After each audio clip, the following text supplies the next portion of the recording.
बिस्मिल्लाहिर्रहमानिर्रहीम। आज का हम अपना सेशन स्टार्ट करते हैं, जो कि इंग्लिश ग्रामर से रिलेटेड है।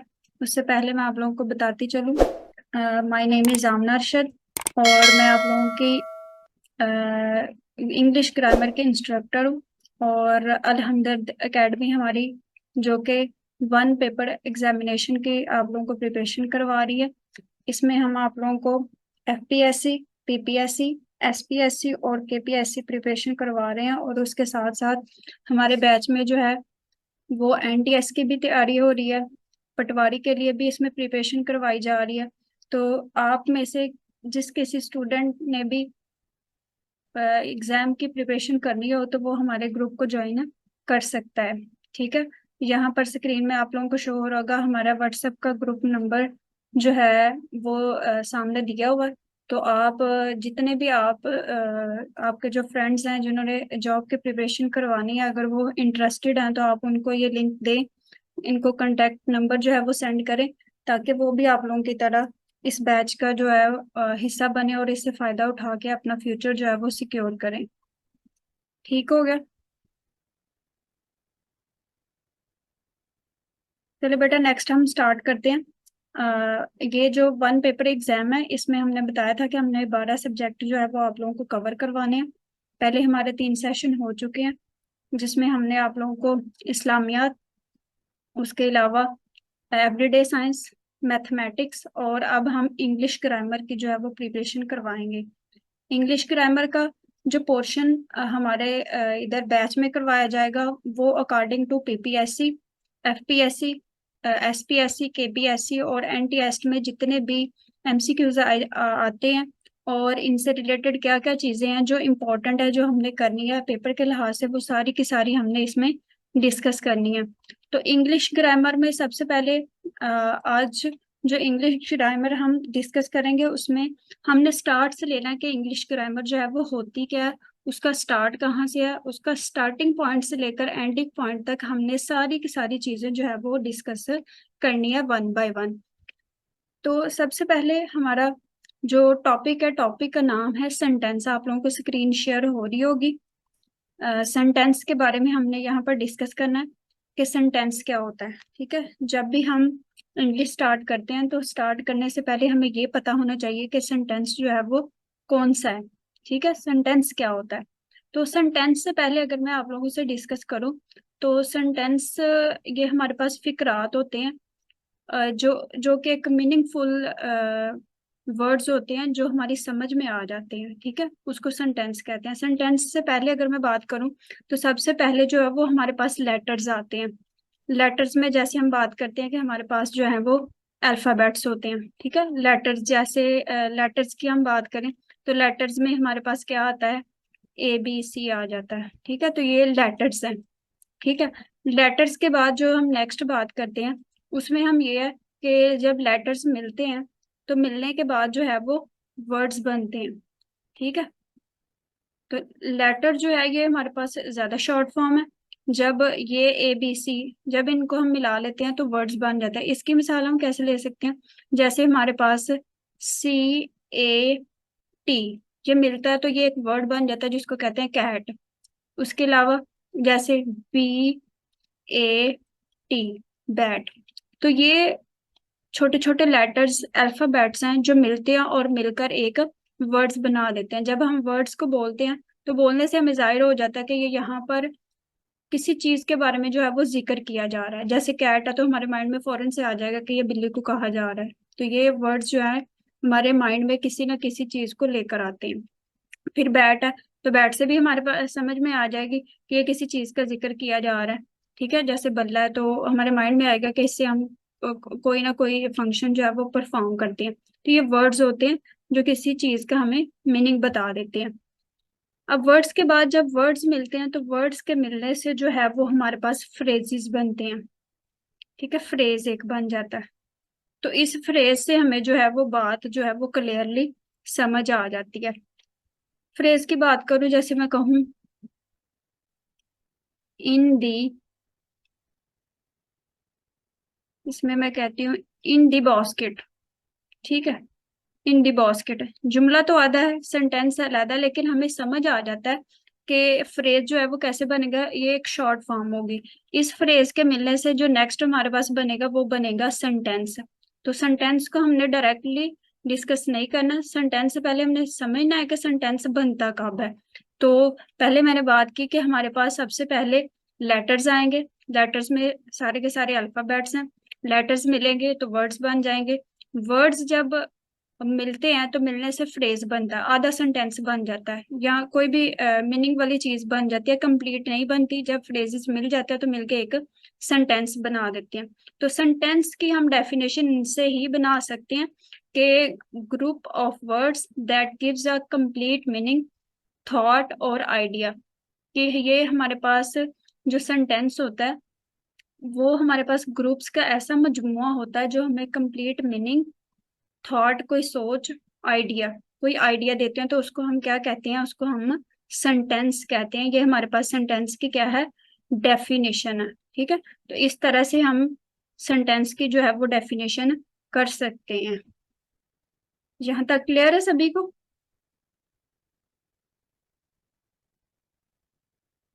Yes ma'am. ठीक हो गया। तो ये थी हमारे पास सेंटेंस की डेफिनेशन। ठीक है, अब यहाँ पर सेंटेंस को मैं अगर डिस्कस करूं, ठीक है, तो क्या कहते हैं कि सेंटेंस की जो हम यहाँ पर डेफिनेशन पढ़ रहे हैं कि कम्बिनेशन है ग्रुप ऑफ वर्ड्स का जो हमें कंप्लीट मीनिंग दे रहा है। तो यहाँ पर इसकी में एग्जांपल है, जैसे I am eating an apple. I am eating an apple, कि मैं सेब खा रही हूँ। ठीक है, तो ये कंप्लीट जुमला है जो हमें समझ में आ रहा है कि मैं क्या कर रही हूँ।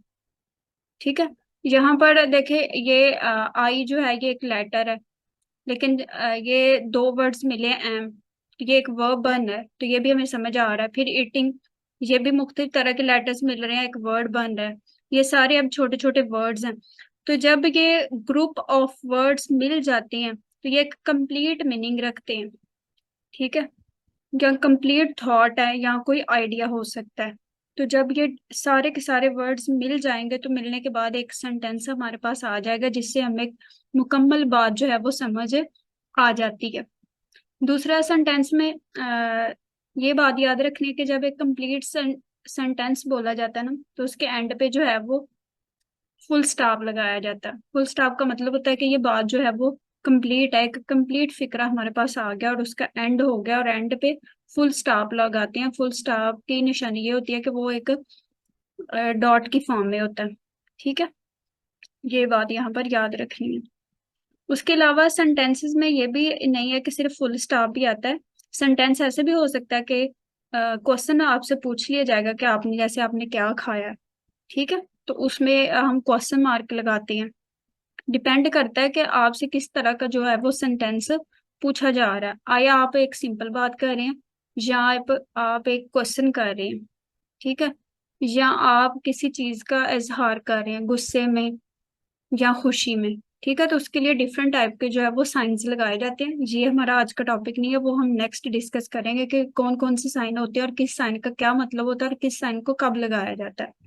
ठीक है, ये और चीज है, ये बाद में हमने डिस्कस करनी है। उसके बाद सेंटेंस के पार्ट कितने होते हैं। ठीक है, सेंटेंस को जो है वो दो पार्ट्स में डिवाइड किया गया है। एक होता है सब्जेक्ट और दूसरा होता है प्रेडिकेट।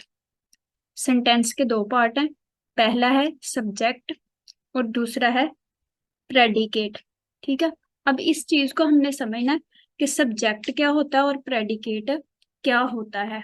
ठीक है, इंपॉर्टेंट है। यहाँ पर पूछा जाता है कि सब्जेक्ट क्या चीज है और प्रेडिकेट क्या चीज है। सब्जेक्ट तो आप लोगों ने पहले पढ़ा होगा कि सब्जेक्ट वही है जिसने काम करना है। काम करने वाले को सब्जेक्ट कहा जाता है। ठीक है, ये ऑलरेडी। प्रेडिकेट शायद आप लोगों के लिए नया हो। प्रेडिकेट ये होता है कि जिसके ऊपर काम किया जा रहा है। ठीक है, जैसे यहाँ पर एग्जाम्पल मैंने दी है, आई एम। ठीक है, तो यहाँ पर ये क्या है, ये सब्जेक्ट है। आई एम मतलब कि मैं अपनी बात कर रही हूँ ना, तो मैं क्या हूँ, मैं काम करने वाली हूँ। तो ये कौन सा सेंटेंस का पार्ट हो गया, सब्जेक्टिव पार्ट हो गया या सब्जेक्ट हो गया। ठीक है, क्या कर रही हूँ, ईटिंग एन एप्पल। तो ये वाला जो फिक्रा है ये क्या हो गया, प्रेडिकेट। ठीक है, जिसके ऊपर काम क्या मैं कर रही हूँ, किसके ऊपर काम किया जा रहा है या क्या काम करना है, वो हिस्सा प्रेडिकेट है और ये वाला हिस्सा जो है ये सब्जेक्टिव है। ठीक है, ये समझना। ठीक है, यहाँ पर एग्जाम्पल्स और भी आप लोगों को दी जा सकती हैं। जैसे यहाँ पर मैं फिक्रा लिखूं, आई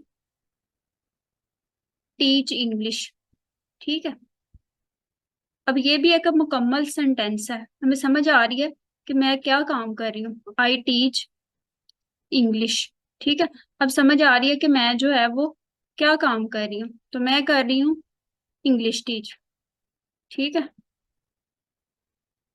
तो यहाँ पर आई क्या होगा, आई यहाँ पर सब्जेक्ट होगा, कर क्या रही हूँ, सब्जेक्ट। Teach English. ठीक है, तो ये क्या हो गया, प्रेडिकेट। यहाँ पर ये आई, आई जो है ये सब्जेक्ट है और टीच इंग्लिश जो है ये प्रेडिकेट है। तो इसका मतलब कि जो हमारे पास सेंटेंस है वो क्या कर रहा है, दो पार्ट्स पर मुश्तमिल है। पहला हिस्सा हमें बताता है कि सब्जेक्ट है, सब्जेक्ट काम करने वाला होगा, और दूसरा हिस्सा जो है वो प्रेडिकेट है, प्रेडिकेट ये बताएगा कि क्या काम किया जा रहा है। आई मतलब मैं सब्जेक्ट हूँ, क्या काम करती हूँ, प्रेडिकेट है, कौन सा काम, टीच इंग्लिश, इंग्लिश टीच कर रही हूँ। या यहाँ पर मैं अगर इसको कहूँ, यू लर्न इंग्लिश। ठीक है, तो यू में क्या होगा, आप लोग क्या कर रहे हो, इंग्लिश को लर्न कर रहे हो, तो आप क्या हो, सब्जेक्ट हो। ठीक है, और क्या कर रहे हो, लर्न इंग्लिश, तो आप दूसरा फिक्र क्या होगा जो आप लोग काम कर रहे हैं उसको कहेंगे हम प्रेडिकेट। प्रेडिकेट। समझ आ गई। अब यहाँ से आप लोगों से जो सेंटेंस पूछा जाएगा ना वो इस तरह से पूछा जाएगा कि आप लोगों को सेंटेंस दे दिया, उन्होंने कहना कि यहाँ से बताएं कि इस ये जो हमारे पास क्या कहते हैं सेंटेंसेस है, इसमें सब्जेक्ट क्या है और इसमें प्रेडिकेट पार्ट कौन सा है। तो ये याद रखना है कि जो काम करने वाला होगा वो सब्जेक्ट, कोई भी फिक्रा आ जाए जो काम करने वाला होता है ना उसको हमेशा ही सब्जेक्ट कहा जाता है। ठीक है, और जिसके ऊपर काम किया जा रहा है उसको हम प्रेडिकेट कहते हैं या फिर उसको ऑब्जेक्ट भी कहते हैं।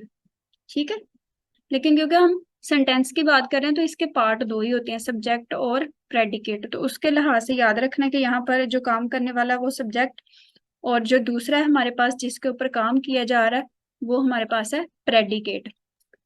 उसके बाद मैम वो फाइल और मफूल किसको बोलेंगे उर्दू में? उर्दू में उर्दू तो मुझे खैर नहीं आती, लेकिन मुझे लगता है जो सब्जेक्ट है ना ये इसको कहते हैं फाइल, काम करने वाला, फाइल इस तरह से कुछ कहते हैं। और प्रेडिकेट जिसके ऊपर काम किया जा रहा होता है वो मफूल होता है, इस तरह से है कुछ। मफूल।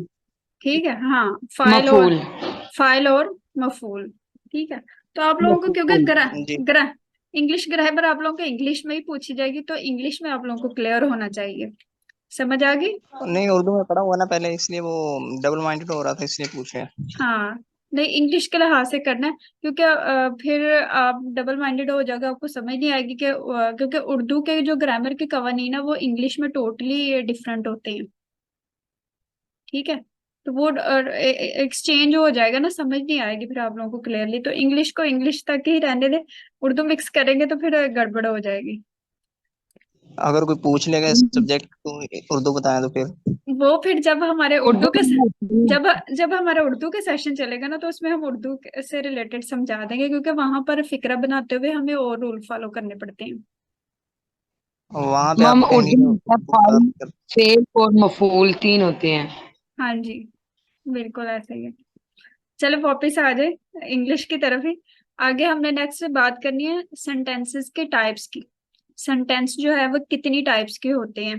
ठीक है, तो हमारे पास सेंटेंस की 4 टाइप्स हैं। पहली है हमारे पास डिक्लेरेटिव सेंटेंस, दूसरा है इंपेरेटिव सेंटेंस, तीसरा है इंटेरोगेटिव सेंटेंस, चौथा है एक्सक्लेमेटरी सेंटेंस। ठीक है, अब इनको भी हमने यहाँ पर समझना है कि declarative ma'am sentence. Excuse me ma'am. जी, मैम 5 टाइप्स नहीं है, एक असर्टिव भी होता है। कौन सी, I think assertive, ASSERTIV I think इसमें। में भी हो, लेकिन जो मैंने पढ़ी है वो जस्ट 4 ही है इम्पोर्टेंट। ठीक है, हो जी सकता है, ठीक है। हो सकता है हो। ठीक है, डिक्लेरेटिव सेंटेंस है। अब डिक्लेरेटिव सेंटेंस क्या होता है? डिक्लेरेटिव का मतलब होता है किसी चीज को क्लियर करना, कुछ बताना। उसमें कोई ऐसी बात नहीं है कि जिसमें हमें सुन के हैरानगी हो या हमें समझ ना आ रही हो या हमसे क्वेश्चन किया जाए। बल्कि एक सिंपल सेंटेंस होता है जो हमें प्रॉपरली जो है वो समझ में आ जाता है। तो ऐसा सेंटेंस जो हमें सिंपली समझ में आ जाए या जिसमें हम कुछ बता रहे हैं। जैसे मैं सिंपली यहाँ पर कहूँ आई टीच इंग्लिश, तो इसमें कुछ ऐसी हैरानगी वाली बात नहीं है कि मैं कोई अजीब सा काम कर रही हूँ। ना मैं बड़ी खुश होकर बता रही हूँ कि कोई अनोखा काम किया है, ना मैं बहुत गमगीन होकर बता रही हूँ कि बड़ा सैड काम है। ठीक है, तो ऐसा सेंटेंस जो सिंपली किसी बात को क्लियरली करके बता दे, उसको हम कहते हैं डिक्लेरेटिव सेंटेंस। ठीक है, जैसे कुछ करने के बारे में बता देना, जो भी आप कर रहे हो, आप सिंपल वे में जो भी बात कर रहे हो आपस में, उसको हम कहते हैं डिक्लेरेटिव सेंटेंस। ठीक है, और इसकी डिक्लेरेटिव की पहचान ये होती है कि इसके लास्ट पे फुल स्टॉप लगाया जाता है। एक सिंपल सी बात होती है, सिंपल सा कुछ सेंटेंस होता है जिसमें हम कोई बात क्लियर करके बता देते हैं, तो उसको हम कहते हैं डिक्लेरेटिव सेंटेंस। ठीक है, जैसे आई टीच इंग्लिश, तो ये एक सिंपल सा सेंटेंस है। तो ये सिंपली मैं बात कॉमन सी कोई बात है जो बता रही हूँ, तो बात जो है वो ये वाज़ेह हो जाती है कि मैं क्या कर रही हूँ, इंग्लिश पढ़ा रही हूँ। ठीक है, तो ये डिक्लेरेटिव सेंटेंस है, इसमें कुछ बताया जा रहा होता है। ठीक है, आगे नेक्स्ट है हमारे पास इम्पेरेटिव सेंटेंस। इम्पेरेटिव सेंटेंस में क्या होता है कि इसमें किसी चीज के बारे में ना रिक्वेस्ट की जा रही होती है। ठीक है, और या ऑर्डर दिया जा रहा होता है। इसमें या तो हम रिक्वेस्ट करेंगे, ठीक है, या फिर हम ऑर्डर भी कर सकते हैं किसी को, कि किसी को कह सकते हैं ये फलां काम कर दो, या ये आप क्या कर रहे हो, ऐसे ना करो। ठीक है, या हम किसी को नसीहत कर सकते हैं कि आप जो है ये काम इस तरह से करें। ठीक है, जैसे एडवाइस करना। ठीक है, तो ये देखें एक डिफरेंस आ गया ना कि डिक्लेरेटिव में एक सिंपल सी बात बता दी है, कोई हैरानगी नहीं हो रही, लेकिन इम्पेरेटिव सेंटेंसेस में हम रिक्वेस्ट कर रहे हैं। जैसे मैं कहूँ please give me a glass of water. ठीक है, तो ये एक रिक्वेस्ट की जा रही है कि मेरे लिए प्लीज एक ग्लास पानी का ले आए। ठीक है, या फिर ऑर्डर दिया जा रहा है कम हियर, इधर आओ। ठीक है, तो ये ऑर्डर दिया जा रहा है। एडवाइस है, एडवाइस जैसे मैं आपसे कहूँ आप लोगों को पढ़ना चाहिए ताकि आप लोग कामयाब हो सकें। ठीक है, तो ये एक एडवाइस की जा रही है। तो ये होते हैं इम्पेरेटिव सेंटेंस, जिसमें आप किसी चीज के बारे में रिक्वेस्ट कर रहे हो, ऑर्डर भी कर सकते हो, एडवाइस भी कर सकते हो। ठीक है, तो इसको कहते हैं इम्पेरेटिव सेंटेंस। उसके बाद तीसरी टाइप है इंटेरोगेटिव सेंटेंस। इंटेरोगेटिव, इंटेरोगेटिव का जो वर्ड यूज होता है ये हमेशा WH के लिए यूज होता है।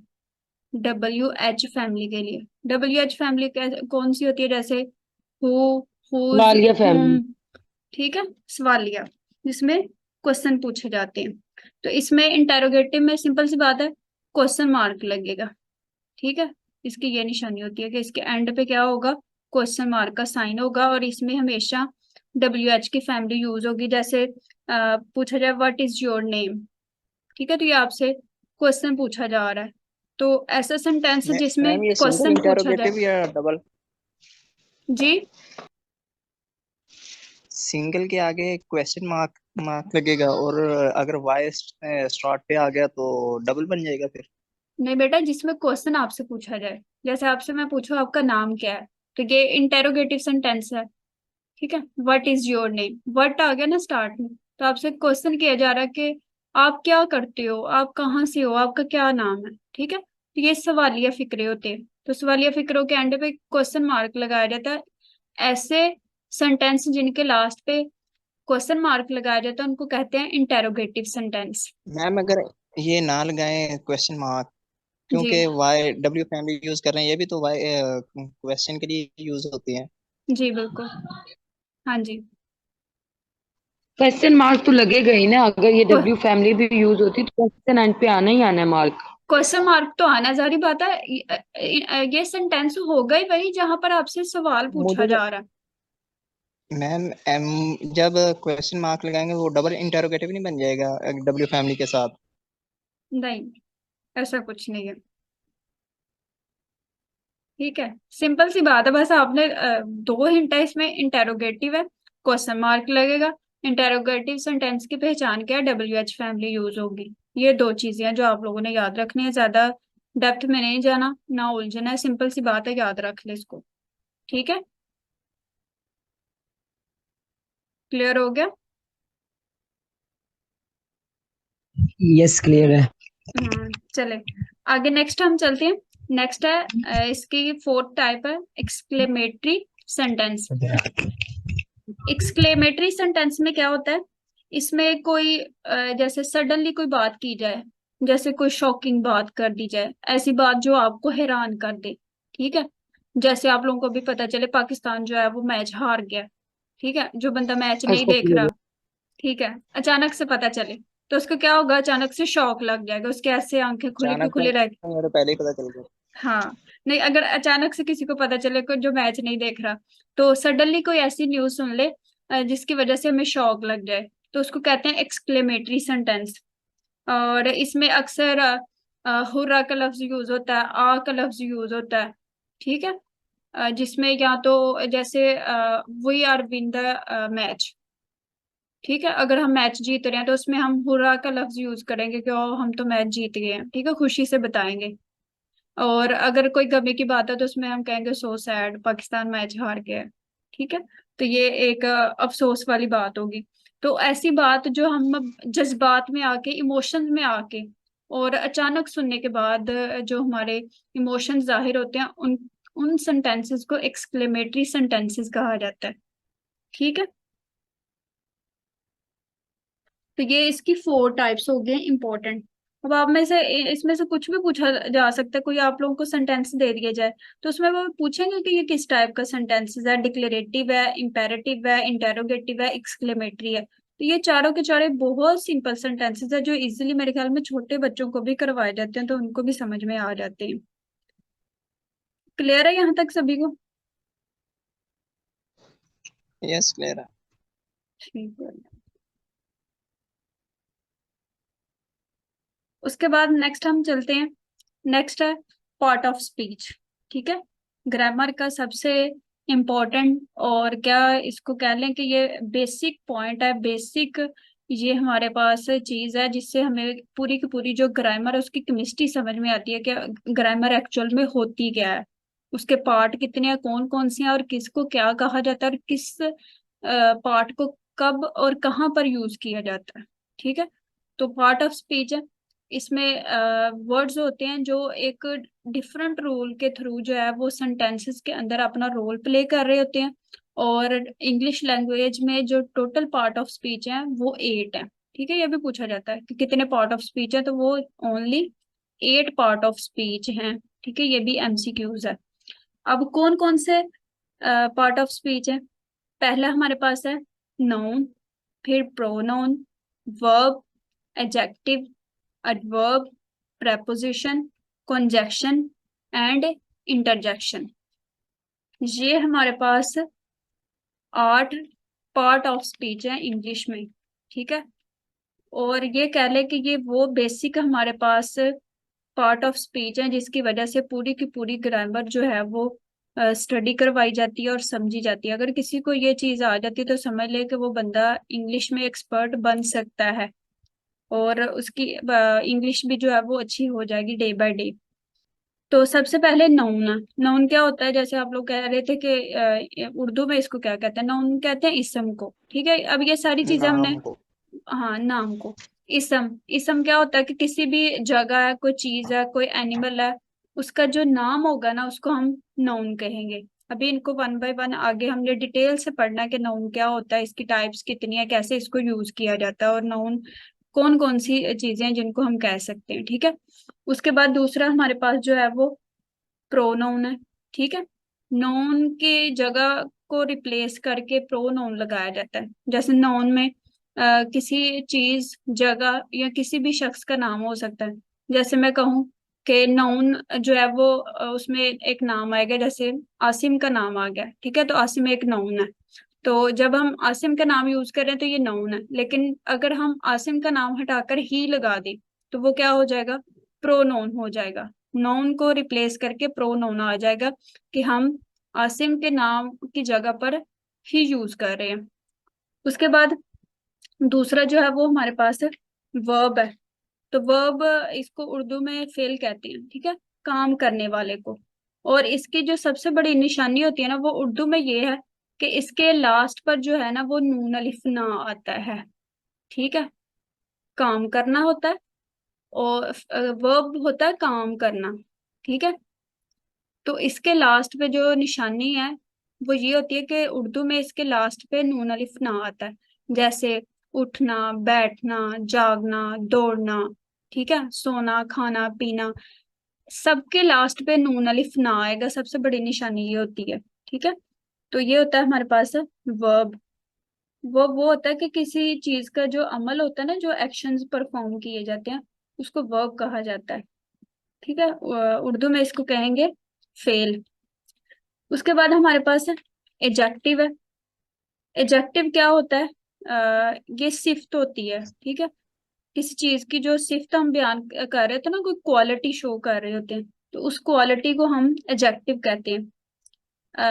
जैसे मैं कहूँ क्लेवर बॉय है, ठीक है, तो क्लेवर का जो वर्ड यूज कर लिया वो क्या हो जाएगा, एडजेक्टिव हो जाएगा, कि वो किसी भी नाउन की जो क्वालिटी होती है उसको शो करवा देता है, तो वो हो जाएगा एडजेक्टिव।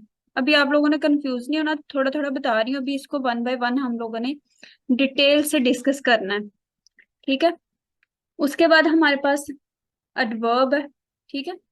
तो एडवर्ब का क्या काम होता है कि ये किसी भी कोई भी जो वर्ब है, ये जो वर्ब होगा ना, उस वर्ब की क्वालिटी को या उसके मीनिंग को मजीद हाईलाइट करके बता देगा, इजाफा करके बताएगा कि ये जो काम किया जा रहा है ना, ये तो होता है ना एडजेक्टिव, ये नाउन की क्वालिटी को बड़ा करके बताता है। जैसे मैंने बताया कि क्लेवर बॉय है, ठीक है, बॉय बाद में आ रहा है, क्लेवर पहले आ रहा है, तो वो हो जाता है एडजेक्टिव, ठीक है।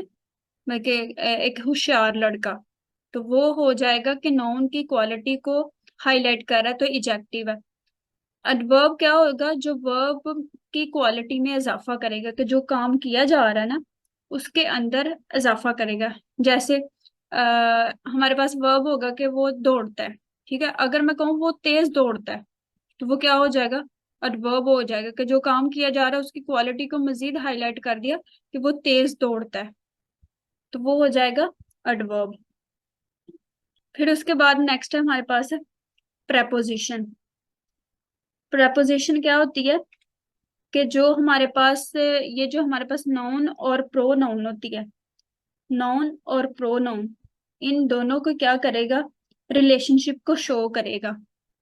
या फिर ये भी कह सकते हैं कि हमारे पास जो वर्ब और एडवर्ब, इन दोनों के रिलेशनशिप को भी ये जो है वो शो कर सकता है। जैसे प्रेपोजिशन हम यूज कर सकते हैं, जैसे इज है, उसके अलावा ऑन है, एट है, इन है, into, up, down, to, from, inside, outside, ये सारी की सारी प्रपोजिशन होती हैं जो फिक्रों को जोड़ती हैं, ठीक है, जोड़ के उनके मीनिंग जो है वो हमें क्लियर करके बताती हैं, उसको हम प्रपोजिशन कहते हैं, ठीक है।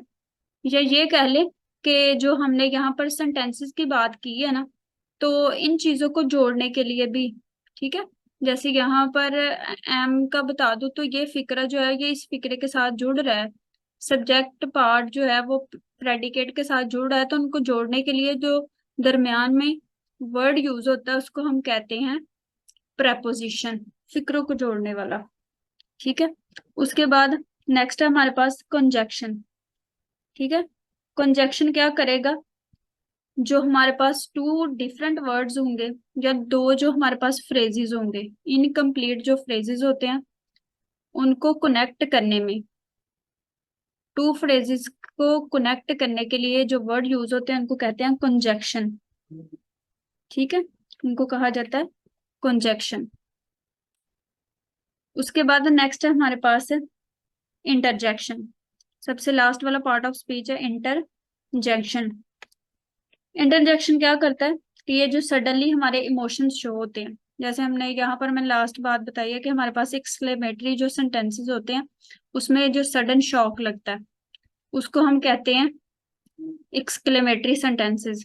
ठीक है, तो पार्ट ऑफ स्पीच में जो इंटरजेक्शन है ये हमारे इमोशंस को शो करते हैं, जिसमें हम जैसे आ का लफ्ज यूज करते हैं, हुर्रा, हेलो, ओ, अलास, इस तरह के जो वर्ड्स होते हैं इनको इंटरजेक्शन कहते हैं, जो हमारे इमोशंस को हाईलाइट करके बताते हैं। ठीक है, तो ये हो गए पार्ट ऑफ स्पीच 8 जिनको हमने यहाँ पर डिस्कस कर लिया।